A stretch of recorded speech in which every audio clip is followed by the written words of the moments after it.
दूरदर्शन पर प्रसारित होने वाले सीरियल रामायण में श्री राम की भूमिका निभाने वाले अरुण गोविल इन दिनों चर्चाओं में आ गए हैं। अरुण गोविल के बहुत से पुराने गाने और फिल्में YouTube पर ट्रेंड करने लगी हैं। अरुण गोविल की भोजपुरी फिल्मों को काफी पसंद किया जा रहा है। इस लिस्ट में उनकी कई फिल्में जो भोजपुरी दर्शक पसंद कर रहे हैं काफी वायरल हो रही हैं। इसी के साथ ही उनकी फिल्मों के बहुत से सीन भी सोशल मीडिया पर वायरल हो रहे हैं। अरुण गोविल के पुराने रोमांटिक भोजपुरी गाने YouTube पर इस समय काफी पसंद किए जा रहे हैं। उनका एक भोजपुरी गाना प्यारी दुल्हनिया YouTube पर दर्शक खूब पसंद कर रहे हैं। श्री राम की भूमिका निभाने वाले अरुण गोविल की भोजपुरी फिल्म गांव देश काफी हिट हुई थी।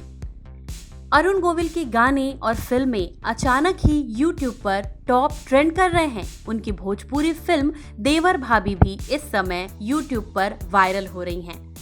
बता दें, पिछले काफी समय से लोग मांग कर रहे थे कि दूरदर्शन पर प्रसारित होने वाले ऐतिहासिक पौराणिक सीरियल रामायण और महाभारत का दोबारा प्रसारण किया जाए। वहीं लॉकडाउन के चलते सूचना प्रसारण मंत्रालय ने दर्शकों की इस मांग पर संज्ञान लिया। मंत्रालय की ओर से घोषणा की गई कि शनिवार 28 मार्च 2020 से रामानंद सागर की प्रसिद्ध रामायण का प्रसारण दूरदर्शन पर दोबारा किया जाएगा।